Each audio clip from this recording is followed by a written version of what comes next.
Isa Kulubali ani Tenensa ko.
Isa Kulubali Tenensa ko. Isa Kulubali Tenensa ko.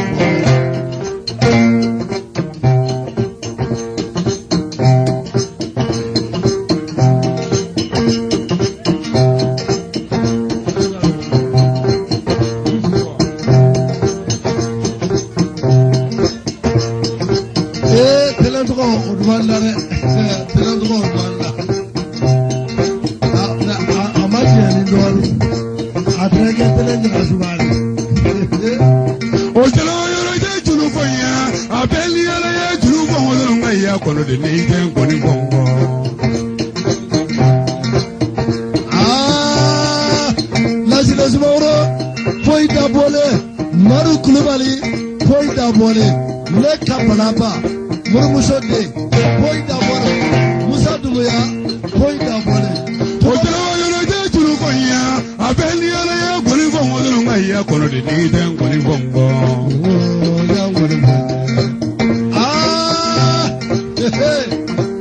And Lassina Swalla, Kika Grupo. Silaguru, Robert, Grupo.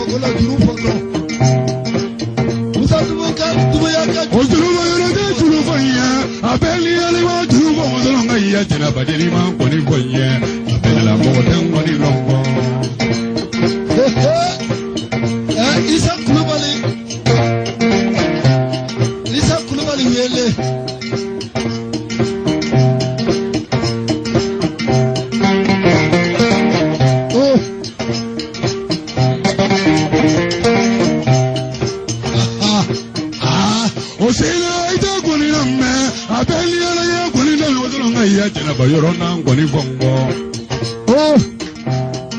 Nasila Suoro Kajala Bayoro, young Bolivo. Morifina Paraka Jala Bayoro, young Bolivo.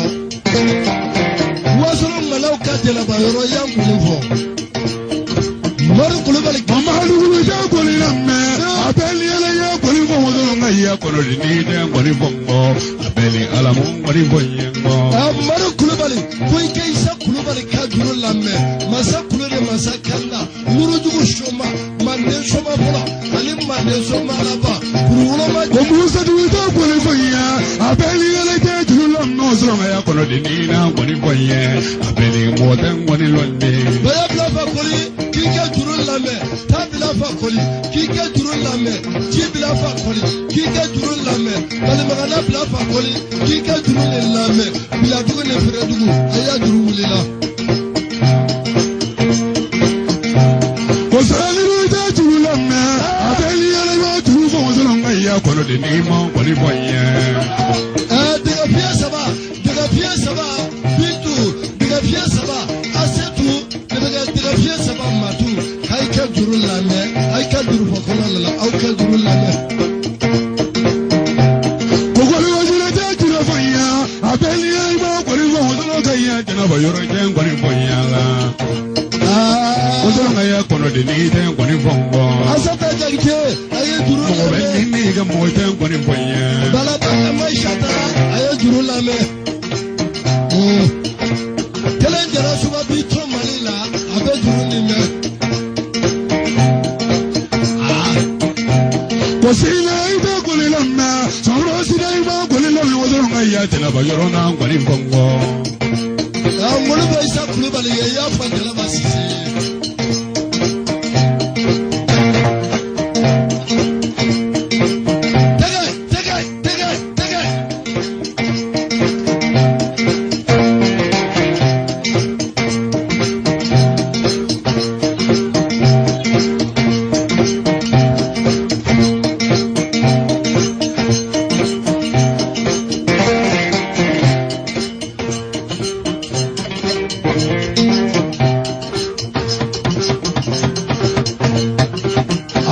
Musa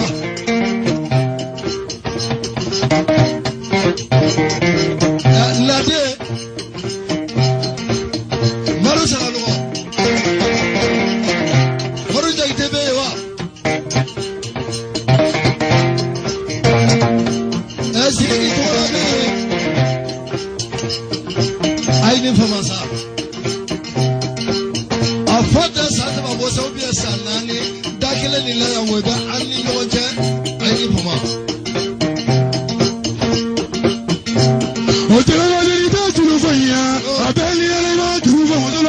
Jana ba yoro jen ngoni bongo abena la mo den ngoni loidi de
kono de una ngwani biyala funu ngani kono de ni ngwani bolto Bagaraba ngoli lamme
donc anciennement ala tu vas voilà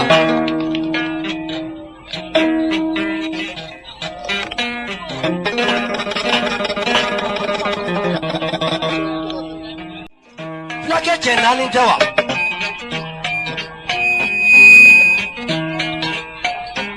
sera kono $1000 kola Jagde ba wele kajaro ba wele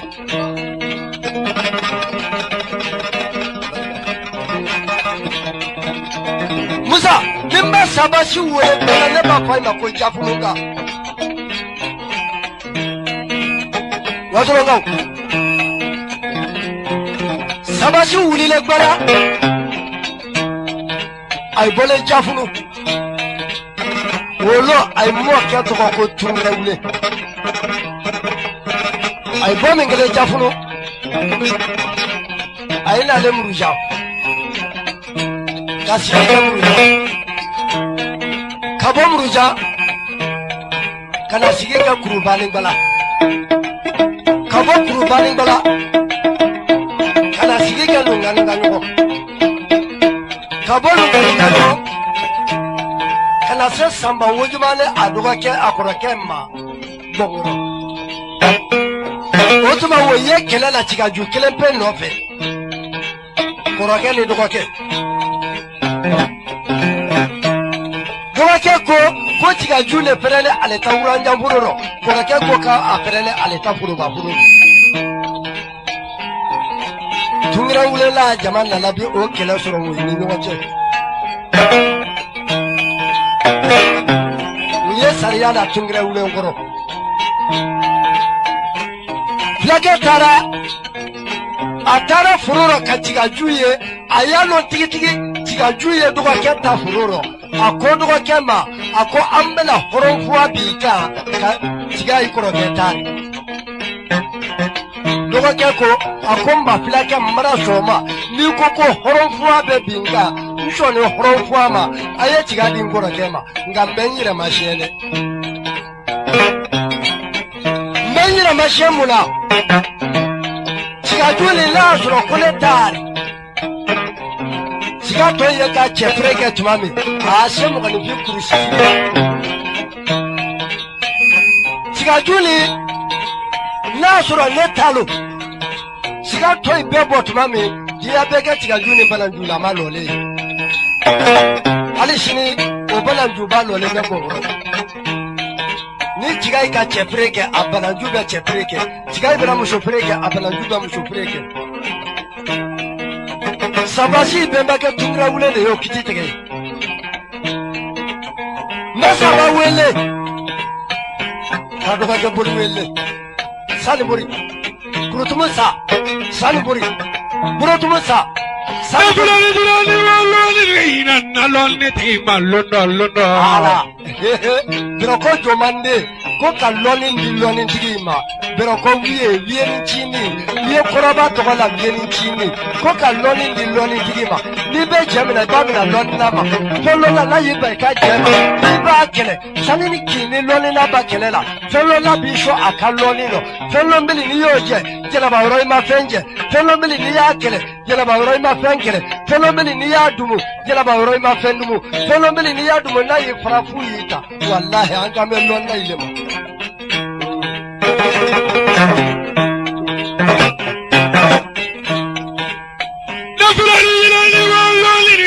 nalone tima londo ala babitu juroni mbebira ko jowele duruni mbebira ko jomanja tewele alikiyama le kaplake malange plake mi kaplaya jeletu dunya rotigaro yonno kele niye pimanyore bolokoni ngayota apente ngala le gugulo juguro atolo kera bosigile ta kamode tulo na mewa ayagde Nefilani betulle lolini nalone tima londo Nefilani jilani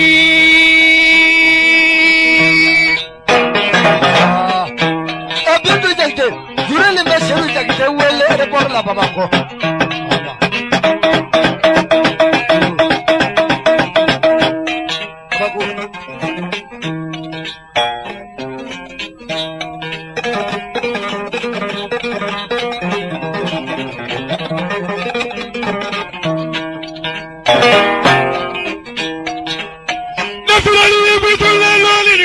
Naloni mati malai ala najna bayo foli ke jogi na foli bati alai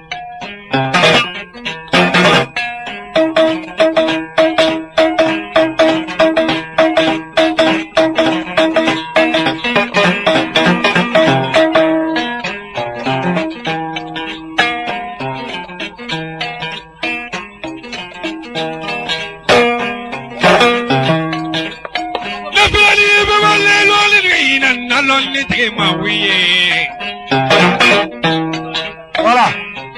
Allez. Kaya Brady Panda, allez babindu ni biema. Kaya Brady Panda, allez babindu ni biema. Yala play biam shoko ni babindu. Zero biam shoko.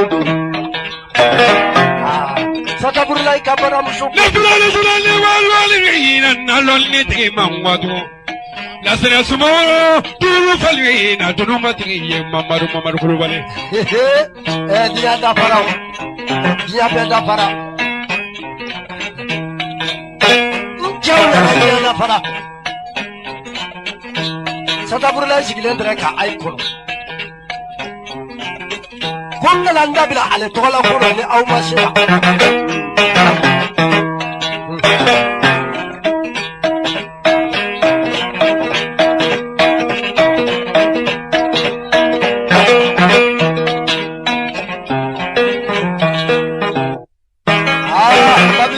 Babindu